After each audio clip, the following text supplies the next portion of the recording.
কোন দল কোনটা ইয়েস বলছেন আমরা রাজি, কোন দল নো বলছেন আমরা রাজি না, কোন দল বলছে আমরা সংস্কার রাজি, আমরা সবাই ওয়েবসাইটে দিয়ে দেবো। দেশের যে কোনো মানুষ দেখতে পাবে কোন কোন বিষয়ের প্রতি তার সম্মতি আছে, কোন বিষয়ের প্রতি মানুষের সম্মতি নাই। এটা কোনো কোনো গোপন জিনিস না, এটা রাজনৈতিক দলের একটা বক্তব্য।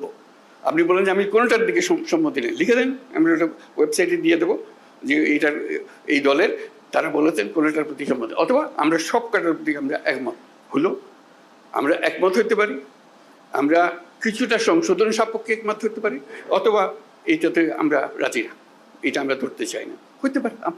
আপনাদের ইচ্ছাটা প্রতিফলন করা আমাদের দায়িত্ব হলো জাতির সামনে আপনাদের ইচ্ছাগুলোকে তুলে ধরা। এর ভিত্তিতে আমরা কি কাজ করবো সেটা আমরা পরে দেখার পরে ঠিক করবো যে এটা কি করা যায়, আপনাদের বক্তব্যগুলো কি আছে। ধরুন কথার কথা 100টা প্রস্তাব আছে ওনার নির্বাচন কমিশন, নির্বাচন কোনো একটি দল বলল আমরা 98টাতে রাজি, এই 2টাতে রাজি না।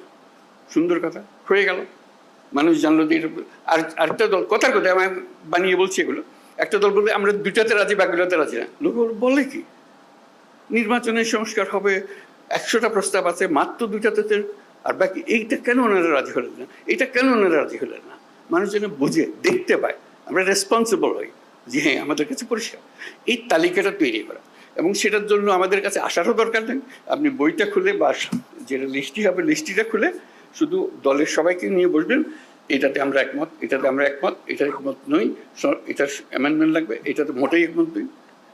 এই তালিকাটা আমাদের কাছে পাঠিয়ে দিলে হবে, আমরা যথারীতি এটা ওয়েবসাইটে দিয়ে দেবো। আপনার সই স্বাক্ষর করা জিনিস আছে ওখানে। আমাদের আলটিমেট হলো ওই চার্টারটা তৈরি করা, সনদটা তৈরি